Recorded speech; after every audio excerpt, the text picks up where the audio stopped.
Okay, yes. So today is July 8th, 2021, the anniversary of the disappearance day of Srila Bhaktivinoda Thakur. This morning, before Japa period, Anandini was here, and we read some excerpts from a transcription of Srila Prabhupada's lecture about Srila Bhaktivinoda Thakur. So, so we'll continue to discuss Srila Bhaktivinoda. It's like a special day to receive the mercy of Srila Bhaktivinoda Thakur, discuss his teachings and life. Om Gyanatimirandasya Gyananjana Shalakaya Chakshuranmilitam Yena Tasmai Sri Gurave Namaha Sri Chaitanya Manobishtam Stapitam Yena Bhutale Svayamupakadamayam Dadati Svapadantikam Vandeham Shri Guru Shrutapadakammalam Shri Gurun Vaishnavams Cha Shri Rupam Sagrajatam Saganaragnatam Vitam Tam Sajivam Savetam Savadutam Purijana Saitam Krishna Chaitanya Devam Shri Radha Krishna Padan Sagana Lalita Shri Vishakan Vitams Cha Hey Krishna Karuna Sindhu Dina Bandhu Jagatpate Gopisha Gopika Kanta Radha Kanta Namostute Tapta Kanchana Gaurange Radhe Vrindavaneshwari Vishabhanu Sute Devi Pranamami Hari Priye Vanjakalpati Yubhyascha Kripa Sindhu Byevacha Patitanan Pavanebhyo Vaishnavebhyo Namo Namaha Jai Sri Krishna Chaitanya Prabhu Nityananda Sri Advaita Gadadhara Sri Vasadi Gaura Bhaktivinoda Hare Krishna Krishna Krishna Hare Hare Hare Rama Rama Rama Hare Hare Nama Om Vishnu Padaya Krishna Prastaya Bhutale Srimate Bhaktivedanta Swami Niti Namine Namaste Saraswati Devi Gauravani Pacharine Nirvishesha Shunyavadi Paschatya Desha Tarini Om Namo Bhagavate Vasudevaya Om Namo Bhagavate Vasudevaya Om Namo Bhagavate Vasudevaya Om Namo Bhagavate Vasudevaya. Om Namo Bhagavate Vasudevaya Om Namo Bhagavate Vasudevaya. Hare Krishna. So today is the anniversary of the disappearance of Srila Bhaktivinoda Thakur. Srila Bhaktivinoda's pranam mantra. Yes. Okay. So we'll say it's pranam mantras. It's Namo Bhakti Vinodaya Satchidananda Namine Gora Shakti Svarupaya Upanuga Varayate. I offer my respectful obeisances unto such Chidananda Bhakti Vinod, who is transcendental energy of Chaitanya Mahaprabhu. He is a strict follower of the Goswamis, headed by Srila Rupa. Hare Krishna. Okay. So I have a few writings, bhajans here by Bhaktivinoda Thakur. I thought we could maybe start here. I'll just read the translation. I'll read the English translation of one of Bhaktivinoda Thakur's bhajans. It's called Arunodaya Kirtan. It's kirtan songs to be sung at dawn. So these are like morning songs. Okay. So this is from Srila Bhaktivinoda Thakur. When the rising sun appeared in the east, the jewel of the twice-born Lord Gaurasundar awakened, and taking his devotees with him, he went all over the countryside, towns, and villages, and played the mridanga, and the cymbals chimed in time. Lord Gauranga's shimmering golden features danced, and his footbells jingled. All the devotees chanted the names Mukunda, Madhava, Yadava, and Hari, their mouths being filled with the vibrations. They would announce to the still sleeping people, you spend your nights uselessly sleeping and your days decorating your bodies. You have achieved such a rare human body, but you do not care for this gift. You remain not serving the darling of Yashoda and slowly fall through your last moments to death. With every rising and setting of the sun, a day passes and is lost. Then why do you remain idle and not serve the Lord of the heart? This temporary life is full of various miseries. Take shelter of the holy name as your only business, to penetrate the darkness of ignorance and bless everyone's heart. The holy name has risen like the shining sun. Drink the pure nectar of the holy name. There is nothing but the name to be had in the 14 worlds. It has filled the soul of Srila Bhaktivinoda Thakur. And then the second part of this Arunodaya Kirtan. Lord Gauranga is calling, wake up, sleeping souls, wake up, sleeping souls. How long will you sleep in the lap of the witch called Maya? You have forgotten the way of devotional service and are lost in the world of birth and death. I have descended just to save you. Other than myself, you have no friend in this world. I have brought the medicine that will wipe out the disease of illusion from which you are suffering. Take this Maha Mantra. Hare Krishna, Krishna Krishna, Hare Hare, Hare Rama, Rama Rama, Hare Hare. Srila Bhaktivinoda Thakur says, I fall at the Lord's feet having taken this Maha Mantra. Hare Krishna. Okay. The next bhajan from the Gitavali collection is called Srinam, and the translation is Gai Gora Madhura Sware, Hare Krishna, Krishna Krishna, Hare Hare, Hare Rama, Rama Rama, Hare Hare. Lord Gaurasundar sings in a very sweet voice, Hare Krishna, Krishna Krishna, Hare Hare, Hare Rama, Rama Rama, Hare Hare. Whether you are a householder or a sannyasi, constantly chant Hare Hare. Do not forget this chanting. Whether you are in a happy condition or a distressful one, just fill your lips with the Harinam.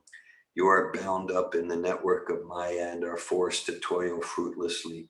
Now you have obtained full consciousness in the human form of life, so chant the names of Radha Madhava.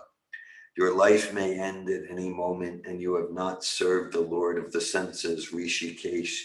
Take this advice of Bhaktivinoda Thakur. Just once, relish the nectar of the holy name.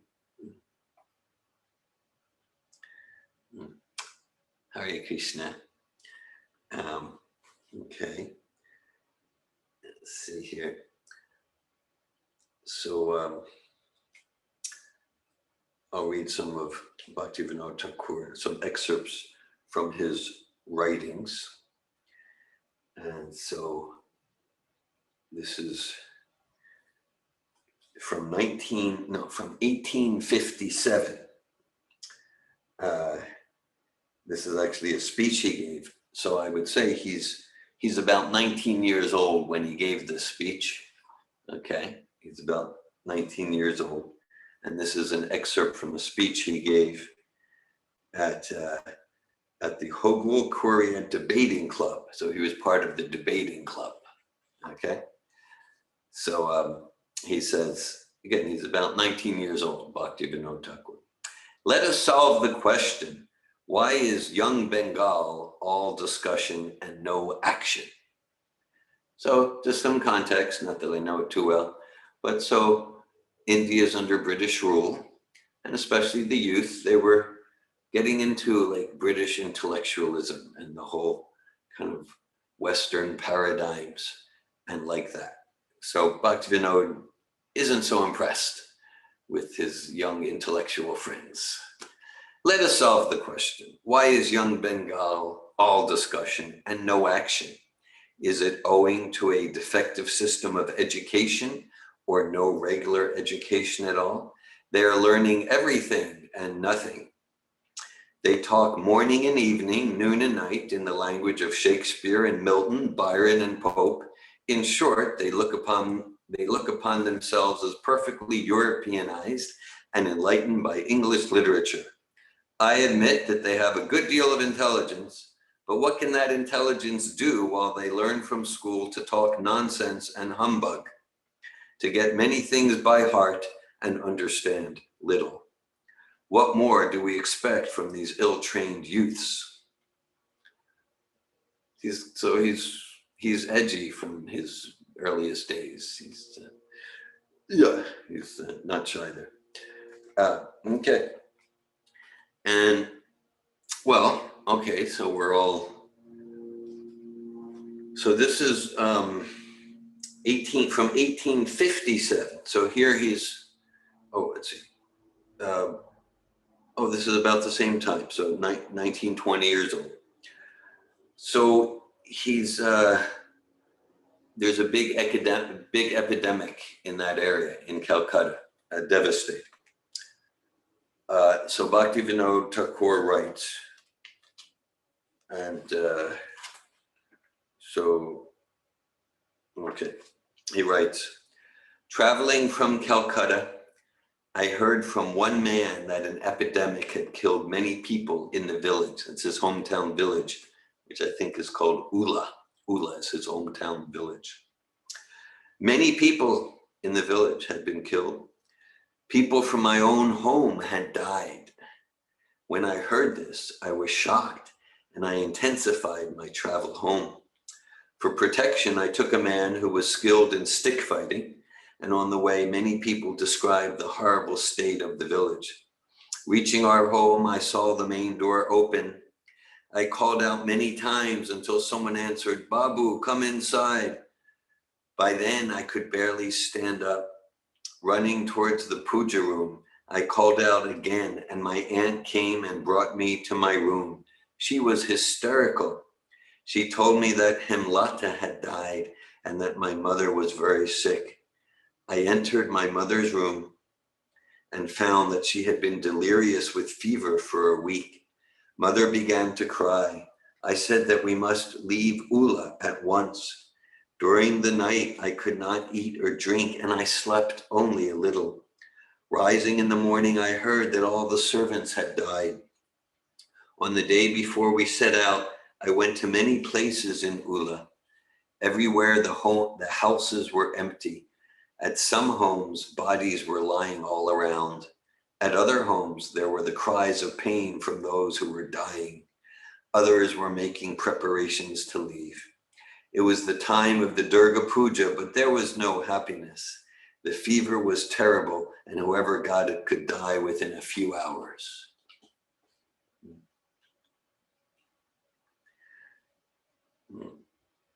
Okay.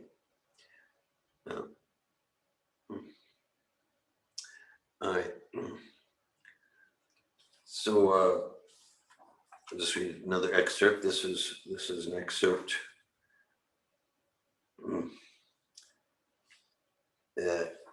Well, he's beginning to write about bhakti here. So Bhaktivinoda Thakur writes, the Shaktas would perform a sacrifice and kill animals and eat the meat, but the Vaishnavas would not kill. I remember a Vaishnav named Jaga who used to come to our home dancing and singing and doing Nam Kirtan with eyes crying like torrents of rain. All these incidents created great faith. When I was sick, the Kartabhaja cured me and I realized the strength of the Vaishnav Dharma. There was substance in the Vaishnav Dharma and it was the bhakti that gave me faith. I saw only low activities in Shakta Dharma, and as far as I could see, the Brahmos were without Dharma or rasa of any kind. Gradually, I came to these conclusions. Okay. So Okay, well, Shaktas, that's like Kali worship, that sort of thing. The Brahmos, if I'm remembering correctly, that was like young intellectuals, and they were very much not into Krishna stories and Bhagavatam or even Bhagavad Gita. Like if they were going to the Vedas at all, it would be the Mayavadi interpretation, heavily influenced by like Western intellectualism, and certainly not into the stories of the Vedas and things like that. Young intellectuals like that, and Bhaktivinoda identified there for a while, but then at some point, actually, I'll read an excerpt. He was It was not easy to get copies of Chaitanya Charitamrita. He couldn't just go online and order a copy of Chaitanya Charitamrita. So, but somehow he got a copy of Chaitanya Charitamrita. He read it, and his whole life was transformed. His whole life was transformed. I'll find some excerpt there. Hare Krishna. All right. So. I'd say, my guess is he's maybe about 38 years old. About 30, 29, 30 at this time. So his name was Kedranath Dutt, and he writes, "My first reading of Chaitanya Charitamrita created some faith in Chaitanya. On the second reading, I understood that Chaitanya was unequaled, but I doubted how such a good scholar with so high a level of prema could recommend the worship of Krishna, who had such a questionable character. I was amazed, and I thought about this in detail. Afterwards, I humbly prayed to God, 'Oh Lord, please give me the understanding to know the secret of this matter.' The mercy of God is without limit, and so I soon understood. From then on, I believed that Chaitanya was God. I often spoke with many Vairagis to understand Vaishnava Dharma. From childhood, the seeds of faith for Vaishnava Dharma had been planted within my heart, and now they had sprouted. I experienced anuraga, spiritual yearning, and day and night I read and thought about Krishna." Yes. Okay. So he was questioning the character of Krishna, and this was common at the time, again, amongst the intellectuals influenced by Western British intellectualism, and he grew up in that, and so he was transformed by his reading of Chaitanya Charitamrita.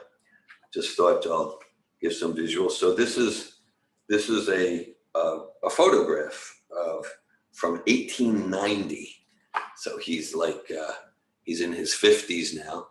So this is Bhaktivinoda Thakur and the magistrates, I guess, the magistrates of the British provinces. Just to get some picture there. He's in the middle. Bhaktivinoda's in the middle.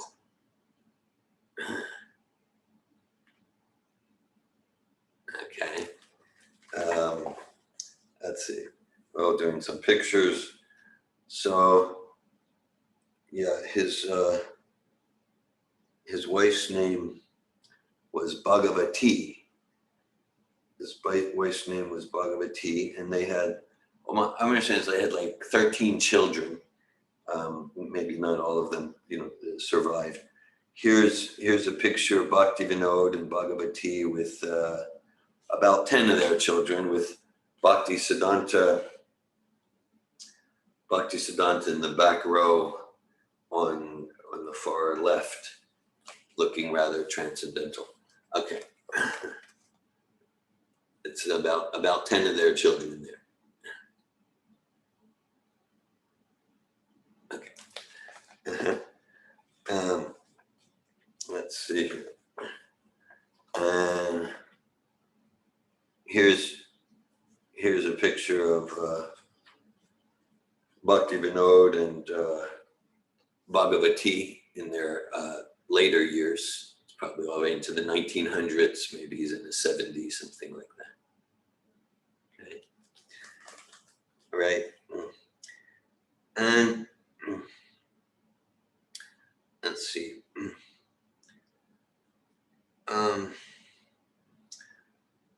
Okay, who's here? Okay, I'll read something esoteric. It's not a long passage, but I'm giving my disclaimer.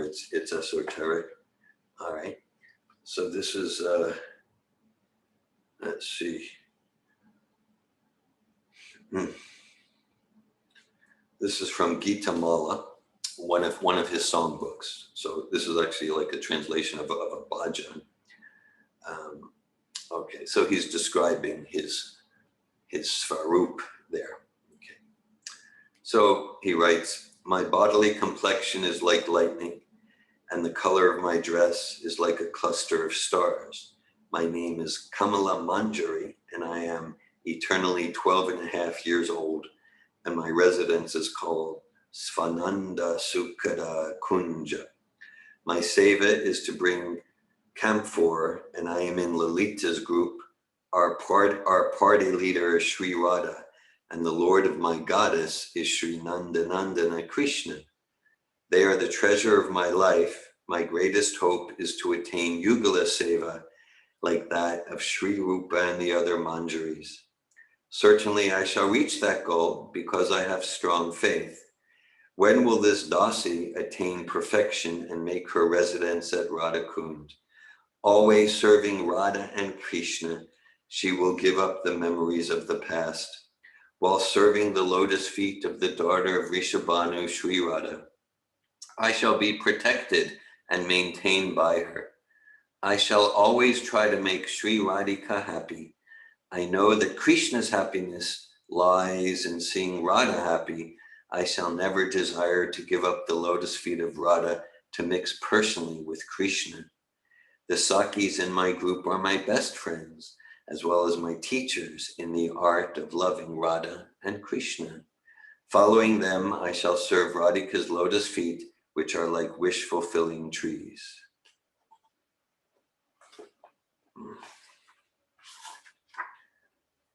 Yes, okay.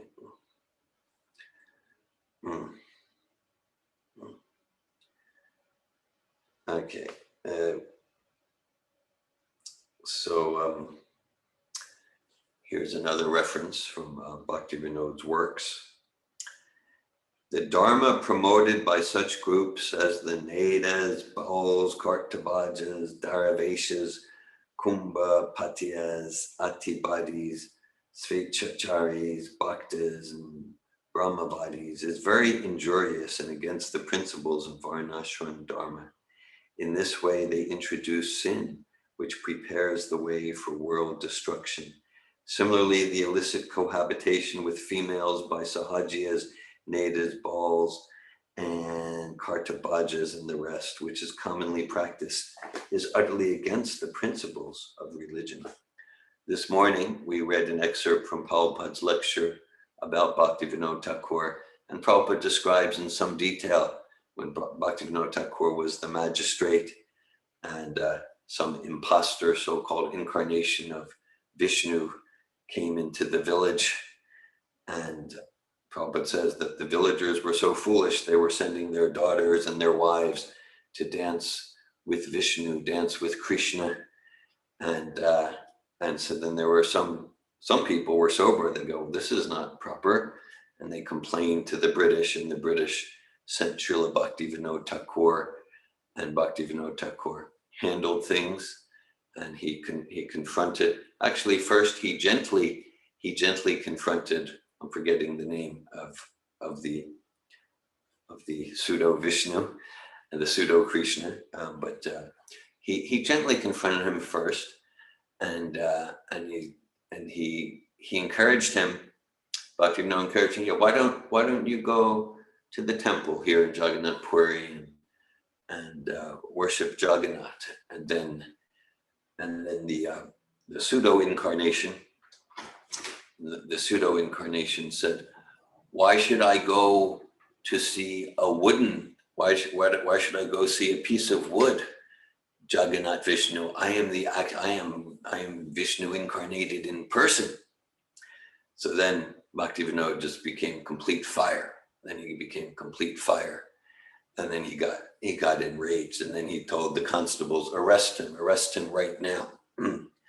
And okay, so then, like, practically immediately upon the arrest, Bhaktivinoda and his whole family, Prabhupada said they got like high fever, like 105-degree fever. They were like very sick, on the verge of death. And Bhaktivinoda's wife said, you've arrested Vishnu, and now we're all going to die. And then Bhaktivinoda said, so let us die. This nonsense this nonsense needs to stop.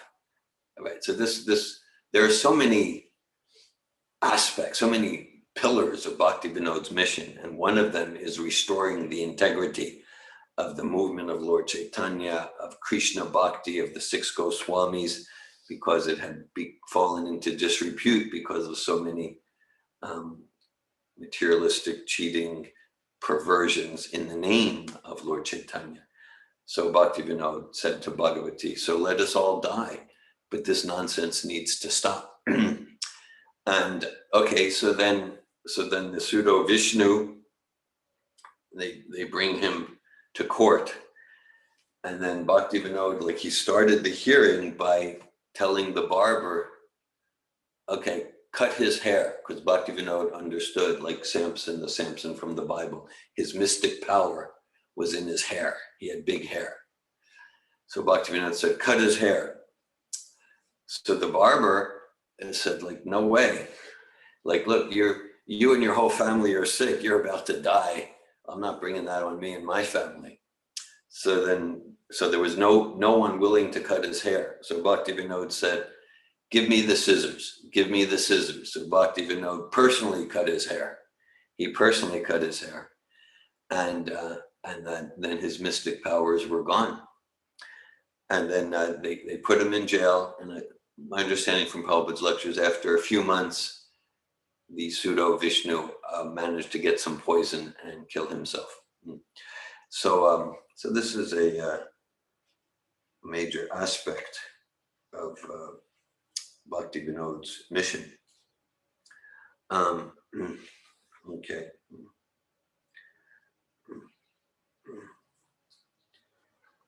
Okay, I'll read a few more excerpts. From a careful consideration of the historical records, this is written by Bhaktivinoda Thakur, from a careful consideration of the historical records and traditions of the inhabitants of this land and foreign countries, it is evident that faith in God is a common characteristic of human life.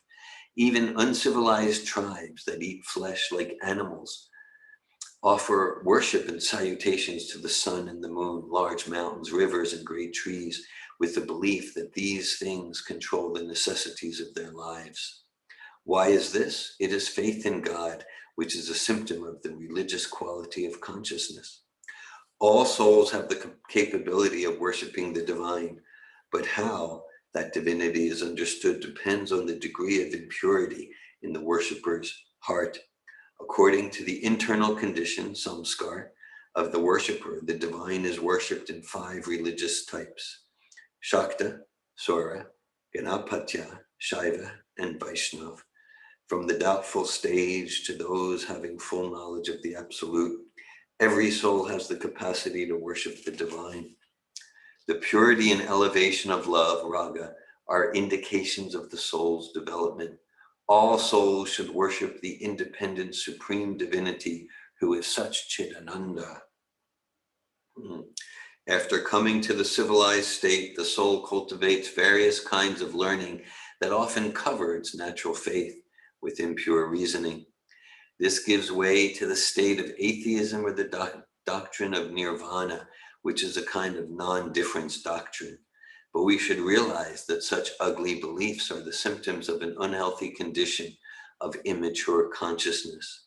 In human life, there are 3 intermediate stages between the base uncivilized stage and the beautiful stage of full faith in God. These stages are categorized as atheism, materialism, and agnosticism, or the nirvana doctrine, which are diseases that block the soul's development and so lead one to assume some very low positions. Okay. Okay, switching tones a bit. He would get involved in some advocacy issues of the day. So Bhaktivinoda writes, polygamy is the bane of native society, a curse that enslaves many of the softer sex. The Kulina Brahmins are inseparable companions of polygamy.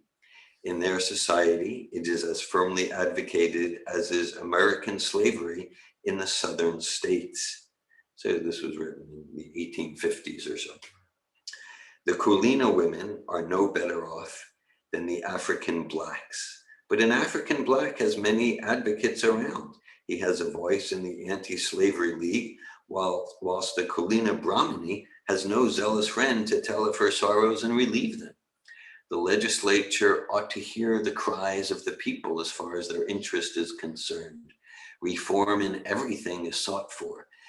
And as the first movement, we desire the removal of polygamy by an enactment.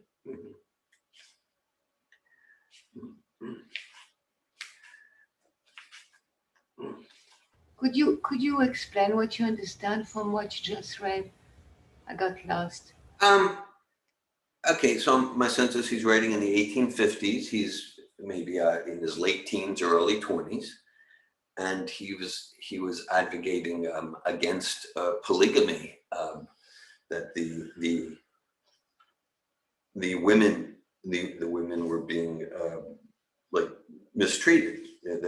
So he's advocating for these. Well, I don't know exactly what part of India, but the Kulina Brahmin community, and they were polygamy. Even though India's already under the control of the British, so he was feeling pity for the women who, he saw as being oppressed, didn't have a voice. And so again, he's educated in the British system, so he understood about the American blacks and slavery. And this was right before the American Civil War, so he was an informed young intellectual.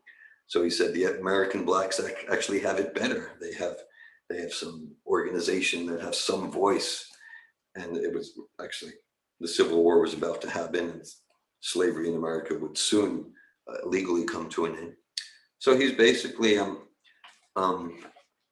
advocating in favor of the women who he saw as oppressed in the polygamous relationships.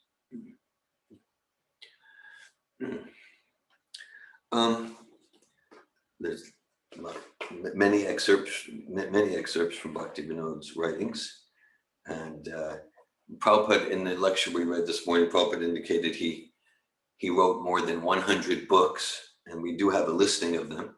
And of course, we know he wrote like hundreds of bhajans. Prabhupada described his program was he would work at a magistrate, come home, have dinner. He would take rest at 7 p.m. Get up at midnight, 7 to midnight, that was his rest. And then from midnight till going to work as a magistrate, he probably said he would write books. I mean, I assumed he chanted japa and things like that, but he would write. And Prabhupada has a segment there. He goes, yeah, so Prabhupada goes on a bit. He goes, sleeping is not very important. Sleeping is not very important.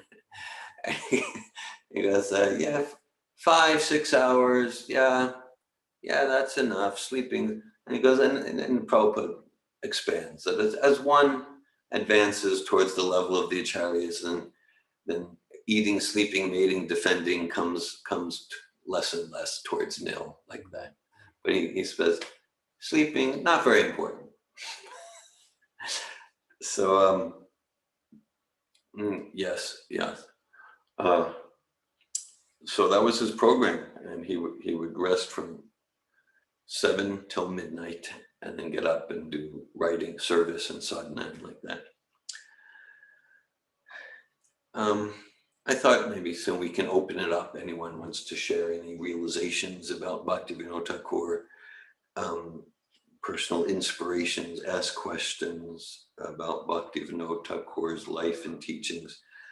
I thought maybe first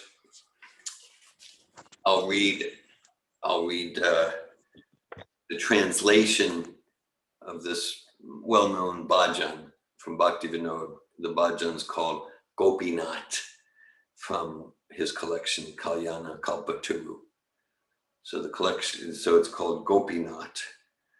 And so we got different moods here with Bhaktivinoda, different moods. And so Bhaktivinoda writes, O Gopinath, Lord of the Gopis, please hear my request. I am a wicked materialist, always addicted to worldly desires, and no good qualities do I possess. O Gopinath, you are my only hope, and therefore I have taken shelter at your lotus feet. I am now your eternal servant. O Gopinath, how will you purify me? I do not know what devotion is, and my materialistic mind is absorbed in fruitive work. I have fallen into this dark and perilous worldly existence. O Gopinath, everything here is your illusory energy. I have no strength or transcendental knowledge, and this body of mine is not independent and free from the control of material nature. O Gopinath, this sinner who is weeping and weeping begs for an eternal place at your divine feet. Please give him your mercy. O Gopinath, you are able to do anything, and therefore you have the power to deliver all sinners. Who is there that is more a sinner than myself? O Gopinath, you are the ocean of mercy. Having come into this phenomenal world, you expand your divine pastimes for the sake of the fallen souls. O Gopinath, I am so sinful that although all the demons attained your lotus feet, Bhaktivinoda has remained in worldly existence. O Gopinath, please remove the torment of worldly existence. I can no longer tolerate the pain of ignorance and the repeated succession of births and deaths. O Gopinath, indeed, I am a servant of lust. Worldly desires are awakening in my heart, and thus the noose of fruitive work is beginning to tighten. O Gopinath, when will I wake up and abandon afar this enemy of lust? And when will you manifest yourself in my heart? O Gopinath, I am your devotee, but having abandoned you and thus having forgotten my real treasure, I have worshipped this mundane world. O Gopinath, you know everything. Now, having punished your servant, please give him a place at your lotus feet. O Gopinath, is this your judgment? That seeing me averse to you, you abandon your servant and don't bestow even a particle of mercy upon him? O Gopinath, I am certainly very foolish, and I have never known what is good for me. Therefore, such is my condition. O Gopinath, you are indeed the wisest person. Please look for a way to bring about auspiciousness for this fool, and please do not consider this servant as an outsider. O Gopinath, I have no means of success, but if you take me, having bestowed your mercy upon me, then I will obtain deliverance from this world. O Gopinath, I have fallen into the perils of material illusion. Wealth, wife, and sons have surrounded me, and lust has wasted me away. O Gopinath, my mind is crazy and does not care for any authority. It is always senseless and has remained in the dark pit of worldly affairs. O Gopinath, I have accepted my defeat. All of my various endeavors were useless. Now you are the only hope. O Gopinath, how shall I make any advancement when my mind has come under the control of the powerful senses and does not abandon its attachment to materialism? O Gopinath, after sitting down in the core of my heart and subduing my mind, please take me to you. In this way, the horrible dangers of this world will disappear. O Gopinath, you are Rishikesh, the Lord of the senses. Seeing me so helpless, please control these senses of mine and deliver me from this dark and perilous worldly existence. Oh Gopinath, the noose of materialism has become fixed around my neck. Taking up the sword of your mercy and cutting this bondage, make this Bhaktivinoda your humble servant.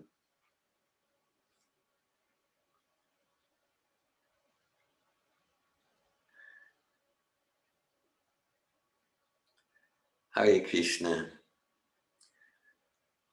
So these bhajans from deep in the soul's feeling of bhakti. This is such a cornerstone of Bhaktivinoda's contribution. We mentioned his contribution of restoring the integrity, philosophically, intellectually, and practically, at risk of life, practically restoring the integrity of Gaudiya Vaishnavism, the teachings and mission of the six Goswamis.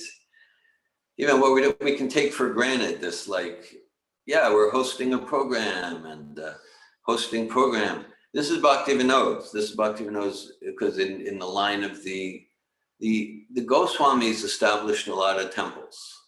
Okay, so Bhaktivinoda, he really not started, but he rejuvenated what he called the Namhat movement. Like, you don't need to go to the temple. He wasn't against temple. He was the magistrate of the Jagannath temple.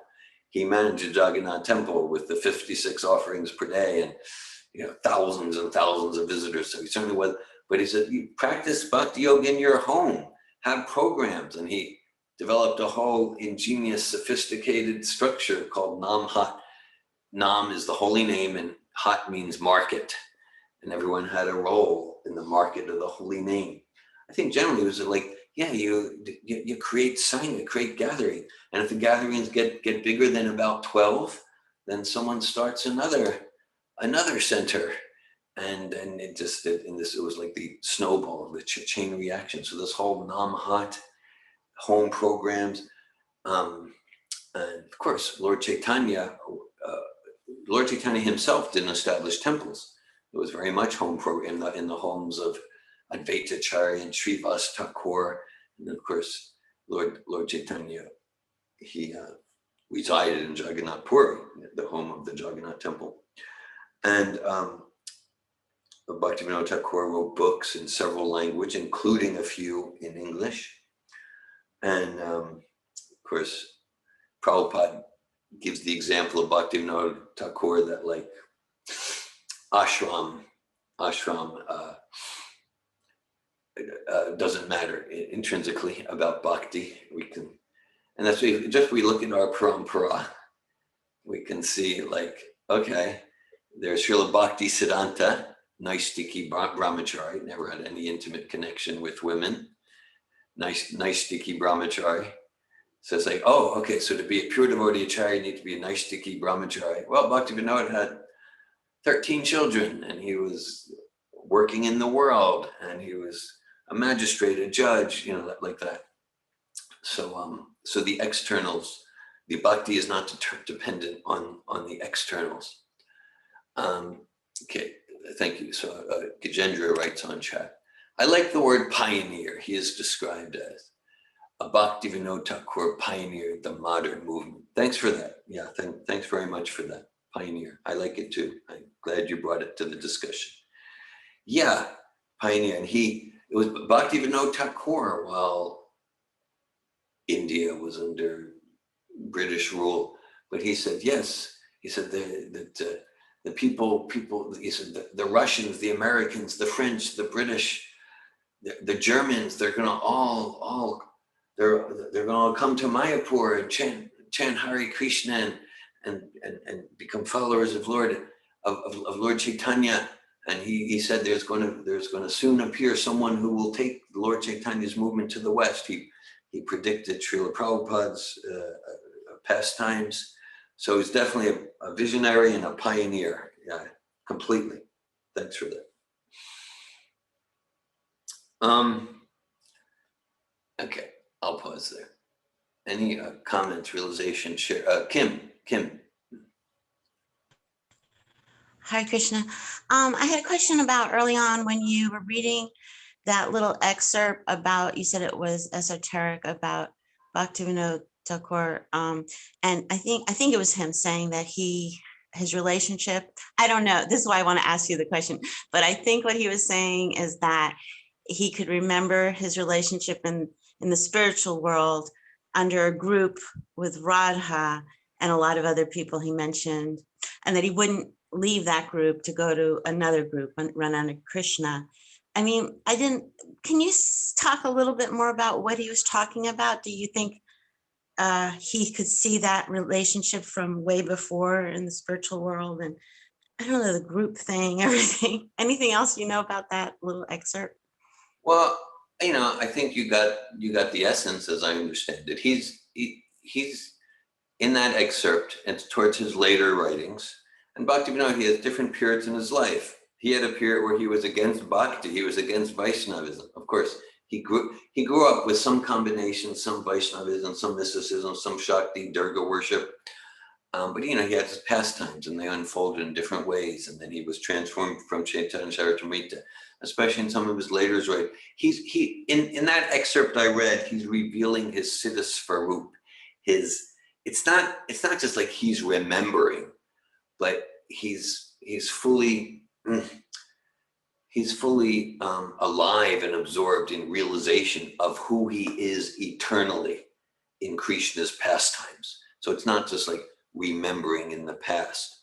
He's realizing and sharing who he is in Krishna's pastimes, and he's describing that his name in Krishna's pastimes is Kamala Manjari.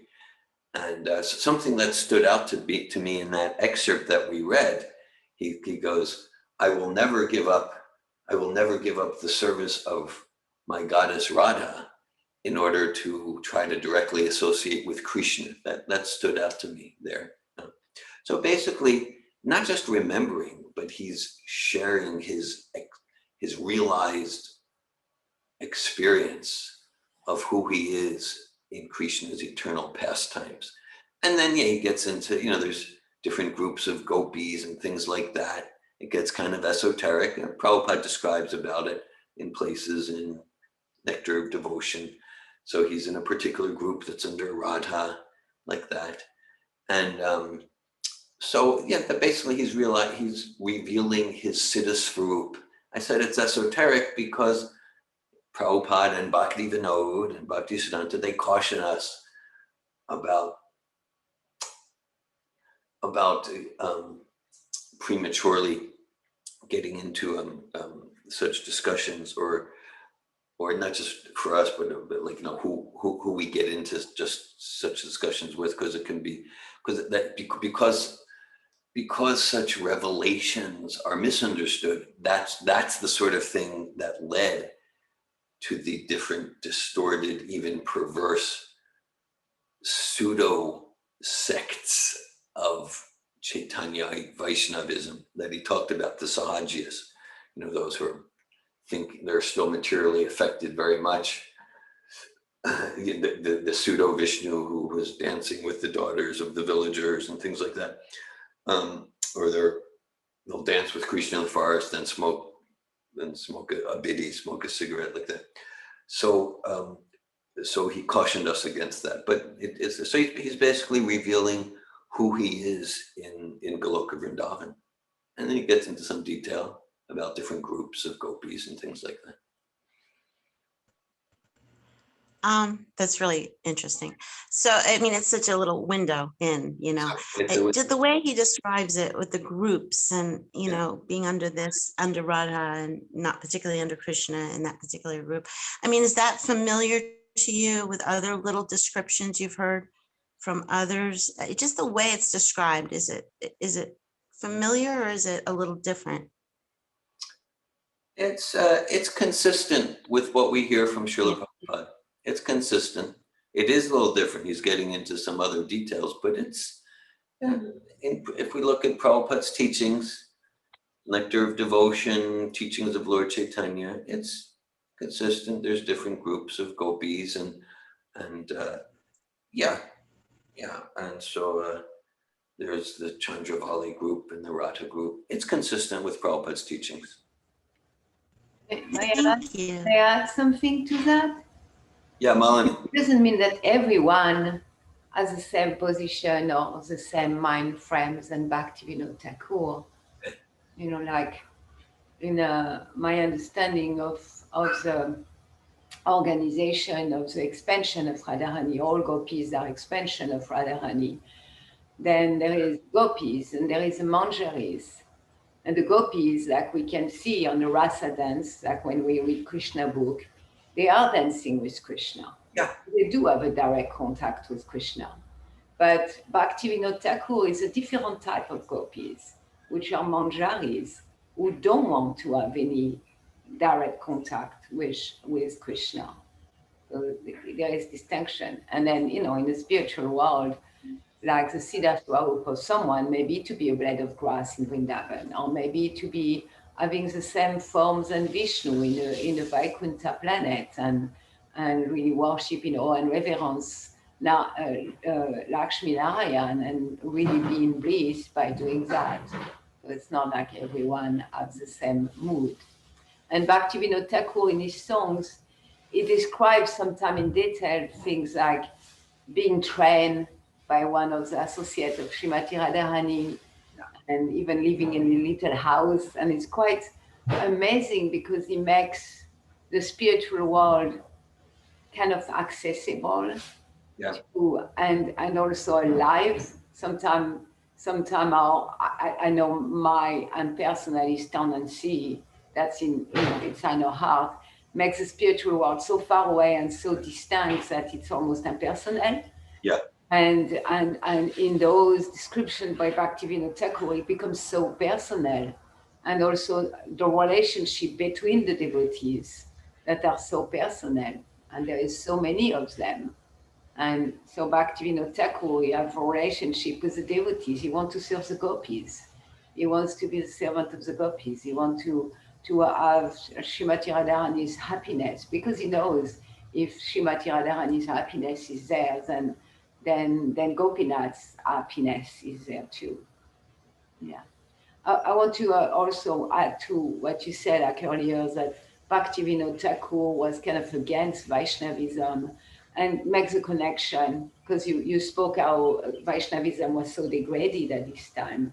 And that's the reason really he was against Vaishnavism, because what he was witnessing as a young educated man, and he was very well educated and he was a teacher, it was not very attractive. Like, so he was against the Vaishnavas, because the Vaishnavas that are created for themselves a really bad reputation. Yeah. But he had that experience in childhood with being healed, and one of his uncles, I think, was a Vaishnava. And then later on, when he came in contact with Lord Chaitanya Charitamrita, then he became open again. Yeah. Yeah. Yeah, thanks for that. Yeah, one of his grandfathers was, he seemed to describe him as like a great Vaishnava mystic. And he was there like at when his grandfather passed away in full Krishna consciousness, and yeah. So then, right, the pseudo Vaishnavas gave Bhakti a bad name, and then when Bhaktivinoda Thakur got a copy of Chaitanya Charitamrita, then his Vaishnavism, well, eternally and from his childhood, was revived. It was revived. Yeah. Thanks for all those points, Melanie.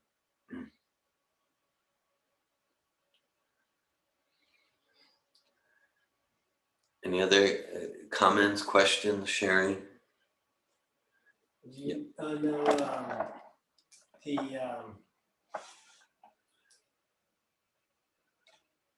like the connection with Jagannath Das Babaji, his spiritual master, Yeah. was that like the pastime with, you know, with finding Chaitanya Charitamrita, of getting in relationship with Jagannath Das Babaji? Can you speak to that? Do you know that? Like, did he meet Jagannath? When did he meet Jagannath Das Babaji? And Okay. like with Chaitanya Charitamrita, because that's like really Chaitanya Charitamrita is what Transformed. transformed him. So my curiosity is like, you know, was that relating directly with Lord Chaitanya, or was he through the medium of a spiritual master, Okay. sort of a curiosity about that. Sure. Okay. I mean, I don't have too many details memorized. I'm going to do a quick search here for years, but okay. So, well, the basic answer is no. He didn't get Chaitanya Charitamrita through Jagannath Das Babaji. That I'm clear about, because he got that much earlier, much before he met Jagannath Das Babaji. Okay, and so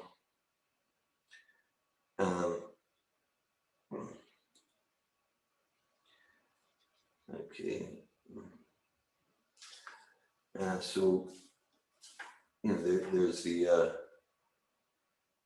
pastime.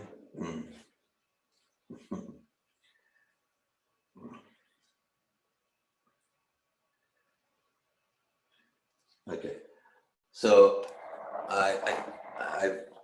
I've read 2 biographies about Bhaktivinoda, but it was years ago, so I don't have all the years. And of course, Prabhupada talks a lot about him. Prabhupada, gives a lot of glorification of Bhaktivinoda. My understanding is Bhaktivinoda Thakur encountered Jagannath Das Babaji well after his transformation from Sri Chaitanya Charitamrita. So there's a well-known pastime where, because this is another major contribution of Bhaktivinoda Thakur, that he discovered the actual birth site of Lord Chaitanya. What was that? Different places were saying this is the birth site to get tourists to give them money. So Bhaktivinoda discovered it, but then he brought Jagannath Das Babaji in a basket. So Jagannath Das Babaji is maybe like 120 years old, and they get to the site, and Jagannath Das Babaji jumps out of his basket, Hari Bol, knowing that this is the place. So my general understanding there, that it was later in life that Bhaktivinoda Thakur encountered Jagannath Das Babaji. Jagannath Das Babaji, Bhaktivinoda Thakur, Gaura Das Babaji, and Bhakti Siddhanta, there were times when all 4 were in the same room at the same time. Late 1800s, maybe early 1900s. Jagannath Das Babaji is said to have lived into like 120s, like that. And so Bhaktivinoda Thakur got formal initiation from someone else, Vipin Bihari Das, got formal initiation from someone else. So, this relates to our, we use that term current link. We didn't make it up. Prabhupada uses the term current link. And so Bhaktivinoda Thakur, he realized, his main direct source of Shakti, of spiritual, of Divya Gyan, that was from Jagannath Das Babaji. There are biographies where all the years are there, but no, he encountered Chaitanya Charitamrita, I think he was about 30 years old, and maybe meeting Jagannath Das Babaji is more like into his 50s or something. My curiosity was going just towards, say, encountering Chaitanya Charitamrita and just wondering, what is that like? Is that like there's commentaries, and who are the commentaries by, and where's he getting the again? Is it directed from Lord Chaitanya, or is it, so yeah, that's where my curiosity goes. Like, where was the? Okay. Maybe this other teacher was in relationship with them, or was it just the book and just? My understanding is he got just the book, and he, in its original language, and so Divya Gyan can flow in so many ways. It can. Malini, you have a comment on this? Well, yes, I would say like he got it from Krishnadas Kaviraj Goswami. Yeah. Krishnadas Kaviraj Goswami wrote in Bengali, and that's that's a language of Bhaktivinoda Thakur. So he got it directly from Krishnadas Kaviraj Goswami, the Chaitanya Charitamrita. Yeah. Then, I gave a full class about Bhaktivinoda Thakur and had a lot of notes. So in my notes I have, Srila Bhaktivinoda Thakur had previously made pilgrimage to Kashi, Prayag, Mathura and Vrindavan in 1866. At the close of his stay in Naraila, he desired to again see the land of Raja, where he met Srila Jagannath Das Babaji and accepted him as his eternal worshipable guru. Okay. Yeah. So that was in the late 1860s. So he was maybe about 30 years old. Yeah. Okay. And then it said between the year of 1864 and 1893, Bhaktivinoda Thakur spent much time in seclusion, chanting the holy name, so he still executed his worldly duties. Yeah, like that. But yeah, and then he spent a lot of time in Jagannath Das Babaji's biography. I remember there is like Bhaktivinoda Thakur regularly visiting him. Yeah. Okay. Thanks for that. Yeah. So, maybe it was Jagannath Das Babaji who got him Chaitanya Charitamrita. It's not my memory that it was. And then it's kind of like, Krishna. Right. Like, just like even, like someone can get some other version of Bhagavad Gita and like Krishna works through it to give them Divya Gyan. Okay. And even if it's not completely from like a bona fide sampradaya, all right, but then if the soul's sincere, we'll come to a bona fide sampradaya.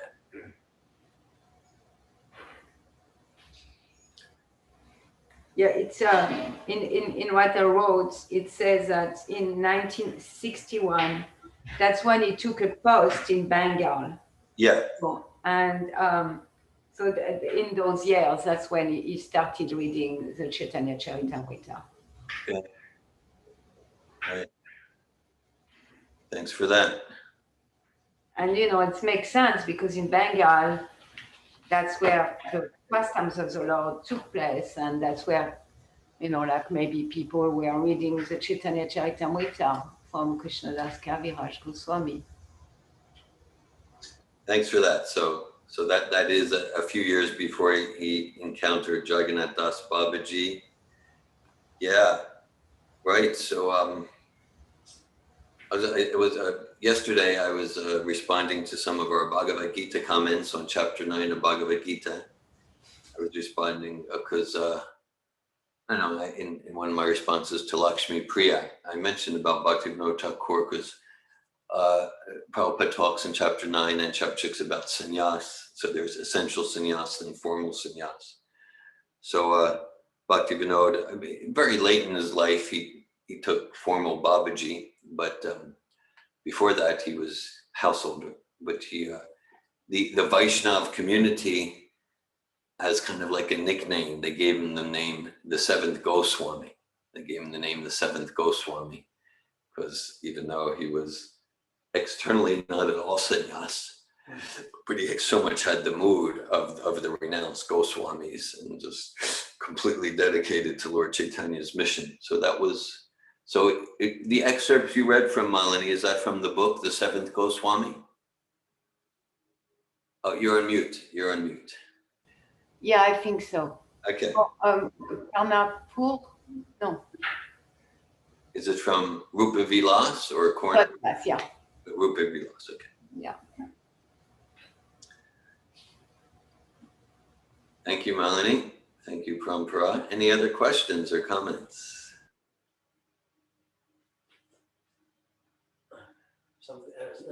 Yeah. I just was hearing this writings right in the 1860s. Yeah. Even 1850s. 1850s, 1860s. And then I feel like I could relate. Yeah. To what he's writing, his writings. I feel like I could connect with his writings. And then it's on, I guess my curiosity or just thinking is, and then so Prabhupada's writing like 1960s. Yeah. and I connect with those writings. At the same time, it's not like that big of a disparity for like what's happening 1860, 1960. I'm just projecting, okay, what about 2060? Okay. 2060 is just 40, less than 40 years away. Yeah, less than 40 years. I'll probably see that in my lifetime. Yeah. So, from the perspective of 2060, whether it's 1960 or 1860, they're not that far apart from that perspective. Yeah. Like if I think about, I'm kind of stuck in the year 2000 just because that's when I was in my age, my age guys, I'm kind of stuck in the year 2000. So if I think back, if I look at, the year 1900 versus the year 1800, they're just kind of the same. I don't think of them like so far apart, it's just kind of that's old history, So I'm just imagining people coming and hearing, 1860, 1960, maybe, I prefer these writings from Bhaktivinoda Thakur. I like these writings better, and I don't necessarily connect or it's like the what Prabhupada is speaking about. They might feel they're connecting more with Bhaktivinoda than with Bhaktivedanta Swami.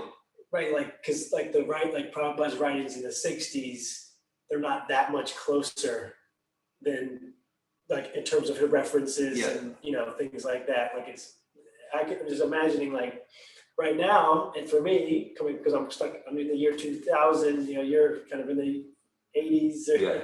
So for us, it's like, feels very fresh. It still feels close, what Prabhupada is. So yeah, that's kind of my curiosity, projecting forward and just thinking about that. And not that I have a question necessarily, but I could just imagine someone having a preference for these writings and feel like, well, why not? Why not Bhaktivinoda as the current link? Or I guess that would be a question. Yeah, why not? Yeah. Well, thanks for your question. Yeah, I appreciate that direction of conversation.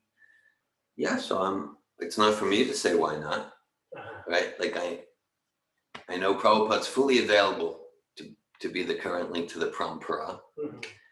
And then, and I know for me he is, there's no question about that. And I know and understand Bhaktivinoda Thakur, Bhaktisiddhanta, the six Goswamis through Srila Prabhupada. That doesn't mean I don't have a direct relationship. I mean, like on days like this, our direct relationship with Bhaktivinoda Thakur is enhanced. So whether it's now or in 2160, if someone were to say, well, my direct relationship, my current link, the one who I receive most inspiration directly, personally from, is Bhaktisiddhanta, Bhaktivinoda Thakur. Who am I to say, no, that's false. You need to connect with Bhaktivedanta Swami. It's not for me to say that. My stance is Bhaktivedanta Swami is fully available to be the current link. Now, of course, if someone says, well, for me, Bhaktivinoda or Bhaktisiddhanta or Jiva Goswami is the current link, okay, it's not for me to be cynical. Neither do I want to be just kind of like foolishly naive, but it's not for me to be cynical. The risk there is that someone, in the name of this one, and then there's no practical, they're just doing that to avoid maybe surrendering to Prabhupada or something like that. But, if it's really true, that's great. You have such a relationship with Bhaktivinoda, that's wonderful. Okay, and it doesn't necessarily mean I'm going to blindly accept it, but neither am I going to cynically reject it. Like and for me, my general sense is like that it's a theoretical question, because well, then someone can just say that Bhaktivinoda, but okay, I haven't seen someone like that, but if someone comes to me, no, Bhaktivinoda is really my direct link, and it's not Prabhupada. I mean, respectful. Okay, well, let's I'd like to get to know you. It's not for me to judge. Okay, so because basically there's in some sectors there's a strong campaign that Prabhupada's not available to be the current link, and we define current link as the Vaishnava from whom one most directly and personally receives Divya Gyan, and there are certain practices. So in some sectors there's like a campaign that Prabhupada's not available for that. So we're making the point philosophically, practically, experientially, like, come on, it's true for thousands, probably tens of thousands or hundreds of thousands of people. So it's like experientially true. Philosophically, it makes sense. It's historical precedent. But if someone says, well, my current link is Bhaktivinoda, who am I to argue?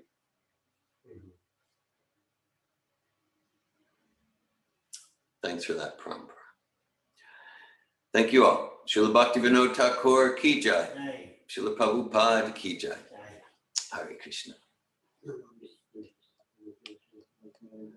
Hare Krishna. Hare Bol.